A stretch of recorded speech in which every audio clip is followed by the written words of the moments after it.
पाठ 10 सुभाषित रत्नानि अर्थात अच्छी उक्तियां रूपी रत्न। पहला श्लोक। पृथ्वीनां त्रीणि रत्नानि जलम अन्नम सुभाषितम मूढ़े पाषाणखंडेषु रत्न संज्ञां विधीयते। संदर्भ। यह श्लोक हमारी स्पंदना पाठ्य पुस्तक के सुभाषित रत्नानि नामक पाठ से लिया गया है। प्रसंग। इस श्लोक में पृथ्वी के 3 रत्नों का महत्व स्पष्ट किया गया है। वह श्लोक का अर्थ। पृथ्वीनां त्रीणि रत्नानि जलम अन्नम सुभाषितम। पृथ्वी के त्रीणि रत्नानि 3 रत्न हैं। जलम जल यानी पानी, अन्नम अनाज और सुभाषितम यानी अच्छी उक्तियाँ। पृथ्वी के 3 रत्न हैं, जल, अन्न और अच्छी उक्तियाँ। मूढ़े पाषाण खंडेषु रत्न संज्ञां विधीयते। मूढ़े यानी मूर्ख लोग पाषाण खंडेषु पत्थर के टुकड़ों को अर्थात हीरे जवाहरात को ही रत्न संज्ञां विधीयते रत्न की संज्ञा देते हैं या रत्न कहते हैं। पृथ्वी के 3 रत्न हैं, जल, अन्न और अच्छी उक्तियाँ। मूर्ख लोग पाषाण खंडेषु पत्थर के टुकड़ों को ही रत्न संज्ञां विधीयते रत्न की संज्ञा देते हैं। श्लोक नंबर 2। प्रिय वाक्य प्रदानेन सर्वे तुष्यन्ति जन्तवः तस्मात् तत् एव वक्तव्यम वचने का दरिद्रता। प्रसंग। इस श्लोक में मधुर वाणी के महत्व को स्पष्ट किया गया है। अर्थ। प्रिय वाक्य प्रदानेन। प्रिय वाक्य प्रदानेन प्रदान करने से अर्थात बोलने से। प्रिय वचन बोलने से सर्वे तुष्यन्ते जन्तवः सर्वे सभी जन्तवः प्राणी तुष्यन्ति संतुष्ट होते हैं। प्रिय वाक्य या प्रिय वचन प्रदानेन बोलने से सर्वे जन्तवः तुष्यन्ति सभी प्राणी संतुष्ट होते हैं। तस्मात् इसलिए तत् एव वक्तव्यम ऐसे ही वचन बोलने चाहिए। वचने का दरिद्रता ऐसे वचन बोलने में का दरिद्रता क्या कंजूसी करनी। इसलिए ऐसे ही वक्तव्यम वचन बोलने चाहिए। वचने का दरिद्रता ऐसे वचन बोलने में का दरिद्रता क्या कंजूसी करनी। प्रिय वचन बोलने से सर्वे जन्तवः तुष्यन्ति सभी प्राणी संतुष्ट होते हैं। इसलिए तदेव वक्तव्यम ऐसे ही वचन बोलने चाहिए। वचने का दरिद्रता ऐसे वचन बोलने में क्या कंजूसी करनी। श्लोक नंबर 3।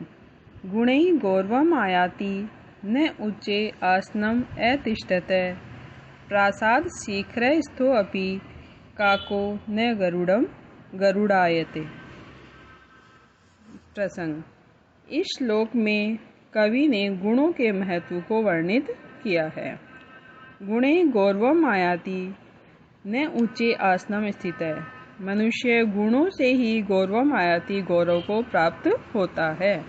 न ऊंचे आसनम अतिष्ठत ऊंचे आसनम ऊंचे आसन पर स्थित है बैठने से न नहीं।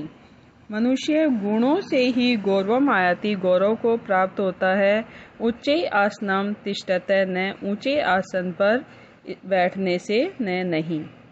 जिस प्रकार से प्रासाद शिखरस्थ अपि प्रासाद यानी महल महल के शिखर पर बैठा हुआ स्थ अपि बैठा हुआ काका कौआ न गरुड़ आयाते गरुड़ नहीं हो जाता। प्रासाद यानी महल के शिखर पर स्थ अपि बैठा हुआ भी काका कौआ न गरुड़ आयाते गरुड़ नहीं हो जाता। मनुष्य गुणे गौरवम् आयाति गुणों से ही गौरव को आयाति प्राप्त होता है। न उच्चे आसनम स्थित है ऊंचे आसन पर बैठने से नहीं। जिस प्रकार प्रासाद शिखरस्थ अपि महल के शिखर पर बैठा हुआ भी काके कौआ न गरुड़ो आयाते गरुड़ नहीं हो जाता। श्लोक नंबर 4। पात्र अपात्र विवेक अस्ति धेनुपन गयो इव तृणात् संजायते क्षीरम क्षीरात् संजायते विषम। प्रसंग। इस श्लोक में पात्र और अपात्र के भेद ज्ञान के विषय में बताया गया है, यानी पात्र और अपात्र, यानी सुपात्र और कुपात्र का जो ज्ञान है वो कैसा किसके समान है इसके बारे में बताया गया है। अर्थ, पात्र अपात्र विवेक अस्ति। पात्र यानी सुपात्र और अपात्र यानी कुपात्र यानी बुरा पात्र। पात्र और अपात्र का विवेक अस्ति का विवेक ज्ञान है वो धेनु पनग्यो इव। धेनु यानी गाय, पनग्यो यानी सर्प के इव समान है। पात्र और अपात्र के विवेक का जो ज्ञान है, उसका जो ज्ञान का भेद है वो गाय और सांप के समान है। तृणात् संजायते शिरम, जैसे धेनु गाय है वो तृणात् तिनके को खाकर भी संजायते शिरम यानी दूध को संजायते उत्पन्न करती है। जिस प्रकार गाय है वो तिनका खाकर भी शिरम दूध ही संजायते उत्पन्न करती यानी देती है, और पनगयो यानी सांप है वो शिरात संजायते विषम। सांप है वो शिरात दूध पीकर भी विषम संजायते विष को ही उत्पन्न करता है यानी विष ही उगलता है। पात्र और अपात्र का विवेक का जो ज्ञान है वो धेनु पनग्यो इव, गाय और सर्प यानी सांप के समान है। जैसे धेनु गाय है वो तृणात् संजायते शिरम, तिनका खाकर भी शिरम संजायते दूध ही उत्पन्न करती है, और जो पनग्यो यानी सांप है वो शिरात संजायते विषम, शिरात दूध पीकर भी विषम संजायते विष को ही उत्पन्न करता है। श्लोक नंबर 5। यथा खनन खनित्रेण नरः वारी अधिगच्छति तथा गुरुगतां विद्यां शुश्रू अधिगच्छति। प्रसंग, इस श्लोक में परिश्रम के महत्व को प्रतिपादित किया गया है। अर्थ, यथा जिस प्रकार से खनन खनित्रेण खोदने के साधन अर्थात फावड़े से, जिस प्रकार फावड़े से नर मनुष्य वारिम अधिगच्छति, वारिम यानी जल को अधिगच्छति प्राप्त कर लेता है, जैसे नर मनुष्य खनन खनित्रेण खोदने के साधन अर्थात फावड़े से वारिम अधिगच्छति जल को अधिगच्छति प्राप्त कर लेता है, तथा उसी प्रकार से गुरुगताम विद्या शुश्रू यानी शिष्य है वो गुरुगताम विद्या गुरु से विद्या को अधिगच्छति प्राप्त कर लेता है। जिस प्रकार नर मनुष्य खनन खनित्रेण खोदने के साधन अर्थात फावड़े से वारिम अधिगच्छति जल को अधिगच्छति प्राप्त कर लेता है, यानी फावड़े से जमीन को खोद करके उससे जल निकाल लेता है, उसी प्रकार से शुश्रू यानी जिज्ञासु जो विद्यार्थी है वो गुरुगताम गुरु के पास गई हुई अर्थात गुरु के पास जो विद्या है उसको भी अधिगच्छति प्राप्त कर लेता है। श्लोक 6। अजर अमरवत प्राज्ञ विद्या अर्थम च चिंतयेत ग्रहीत इव केशेषु मृत्युना धर्मम आचरेत। प्रस्तुत श्लोक में कवि ने मनुष्य को अजर अमर मानकर विद्या तथा धन का अर्जन करने और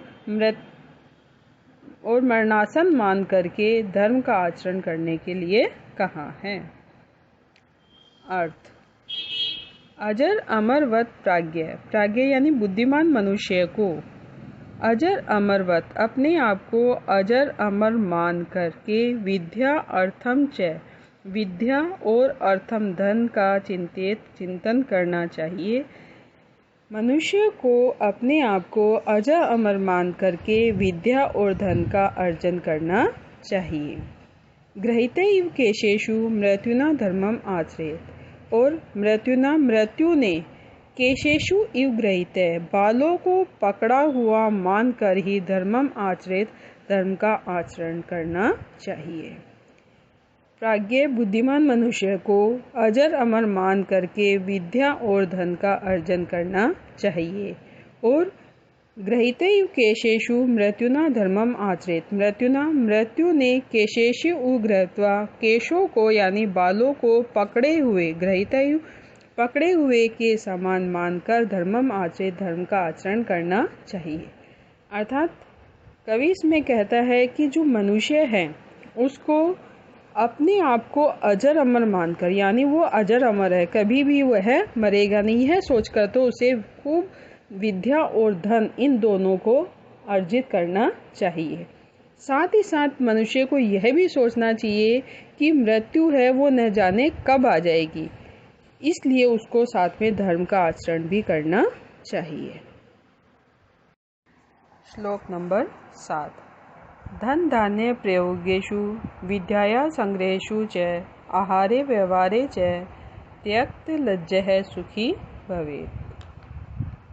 प्रसंग। इसमें कवि ने व्यवहार में स्पष्टता के महत्व को वर्णित किया है।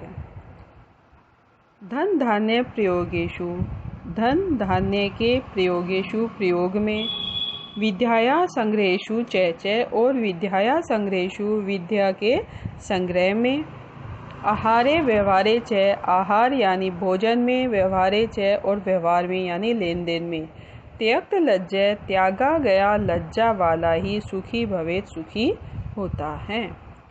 धन धान्य के प्रयोग में, विद्याया संग्रहेषु च और विद्या के संग्रह में, आहारे व्यवहारे च आहार यानी भोजन में, व्यवहारे और व्यवहार में यानी लेन देन में त्यागा गया लज्जा वाला व्यक्ति ही सुखी भवेत सुखी होता है। अर्थात इसमें बताया है कि धन और अनाज है उसके प्रयोग करने में, विद्या को इकट्ठा करने में यानी संग्रह करने में, भोजन करने और लेन देन में जो व्यक्ति शर्म नहीं करता वह व्यक्ति ही सुखी रहता है। श्लोक 8। विद्या विवादाय धनम मदाय शक्ति परेशान पर पीड़नाय खलस्य साधो विपरीतम एतत् ज्ञानाय दानाय च रक्षणाय। प्रसंग। प्रस्तुत श्लोक में कवि ने बताया कि दुर्जन व्यक्ति की विद्या धन आदि चीज़ें हैं वो दूसरों को पीड़ित करने के लिए तथा सज्जन व्यक्ति है वो इसका सदुपयोग करने के लिए काम में लेता है। श्लोक का अर्थ।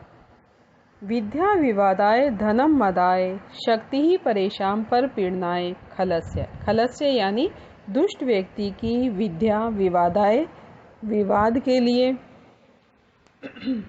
धनम मदाय धन है वो मदाय यानी नशे के लिए, शक्ति परेशान पर पीड़नाय और शक्ति है वो पर पीड़नाय दूसरों पर पीड़नाय दूसरे को पीड़नाय पीड़ित करने के लिए, परेशान दूसरों को पर पीड़नाय पीड़ित करने के लिए होती है। दुष्ट व्यक्ति की विद्या विवाद के लिए, धन नशे के लिए और शक्ति परेशान पर पीड़नाय दूसरों को पीड़ित करने के लिए होती है। साधो विपरीतम एतत्, लेकिन जो साधो यानी सज्जन व्यक्ति है वो विपरीतम एतत् इसके विपरीत होती है। लेकिन साधु यानी सज्जन व्यक्ति की ये चीज़ें इसके विपरीत होती है। वो विद्या है वो ज्ञानाय ज्ञान के लिए, धनम दानाय धन दान के लिए और शक्ति रक्षणाय और शक्ति दूसरों की रक्षा के लिए होती है। दुष्ट व्यक्ति की विद्या विवादाय विवाद के लिए, धन मदाय धन मद के लिए अर्थात नशे के लिए, शक्ति परेशान पर पीड़नाय और शक्ति है परेशान दूसरों को पर पीड़नाय पीड़ित करने के लिए होती है। लेकिन साधो विपरीतम एतत्, लेकिन सज्जन व्यक्ति की ये चीज़ें इसके विपरीत होती हैं। विद्या है वो ज्ञानाय ज्ञान के लिए, धनम धन है वो दानाय दान के लिए, च और शक्ति रक्षणाय और शक्ति है वो दूसरों की रक्षा के लिए होती है। श्लोक नंबर 9। खलय शर सर्प मात्राणि पर छिद्राणि पश्यति आत्मनो विलु मात्राणि पशनम अपि न पश्यति। प्रसंग। इस श्लोक में कवि ने बताया है कि जो दुष्ट मनुष्य है वो दूसरों के दोषों को ही देखता है, अपने दोषों को नहीं। श्लोक का अर्थ। खलः दुष्ट व्यक्ति सर्पम मात्राणी पर छिद्राणी। सर्पम यानी सरसों के समान, सर्पम मात्राणी सरसों के समान छोटे से छोटे, पर छिद्राणी दूसरों के दोषों को पश्यति देख लेता है। खलः यानी दुष्ट व्यक्ति, दुष्ट व्यक्ति सर्पम मात्राणी सरसों के समान छोटे से छोटे, पर छिद्राणी दूसरे के दोषों को भी पश्यति देख लेता है। आत्मनो अपने, विल्व मात्राणी विल के फल के समान, बड़े से बड़े दोष को पश्यनम अपि देख कर भी न पश्यति नहीं देखता है। दुष्ट व्यक्ति, खलः यानी दुष्ट व्यक्ति सर्पम मात्राणी सरसों के समान छोटे से छोटे, पर छिद्राणी दूसरों के दोषों को भी पश्यति देख लेता है। आत्मने और अपने, विल्व मात्राणी बिल के फल के समान, बड़े से बड़े दोष को पश्यनम अपि देख करके भी न पश्यति नहीं देखता है। अर्थात दुष्ट व्यक्ति का स्वभाव होता है कि उसमें जो दूसरे में छोटा सा भी दोष है तो उसको नजर आ जाता है, लेकिन अपने में कितना ही भी बड़ी कमी क्यों न हो उसे वह दिखाई नहीं देती। श्लोक नंबर 10।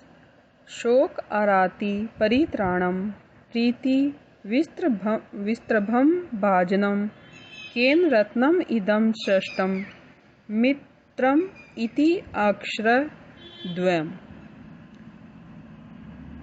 प्रसंग। प्रस्तुत श्लोक में कवि ने मित्र के गुणों का वर्णन किया है। श्लोक का अर्थ। शोक अराति, शोक रूपी अर्थात दुख रूपी, अराति यानी शत्रु से, परित्राणाम रक्षा करता है। दुख रूपी शत्रु से परित्राणाम बचाता है या रक्षा करता है। प्रीति यानी प्रेम, विस्त्रभम यानी विश्वास का, भाजनम पात्र, प्रेम और विश्वास का पात्र। मित्रम इति अक्षर द्वयम्, इति अक्षर द्वयम् इस दो अक्षर वाले, मित्रम मित्र रूपी, रत्नम रत्न की, श्रेष्ठम रचना, केन किसने की। इस दो अक्षर वाले मित्र रूपी रत्नम इदम इस रत्न की, श्रेष्ठम रचना, केन किसने की। शोक अराति, शोक यानी दुख रूपी शत्रु से परित्राणाम बचाने वाला, प्रीति विश्वस्त्रम प्रेम और विश्वास का, भाजनम पात्र, प्रेम और विश्वास का पात्र।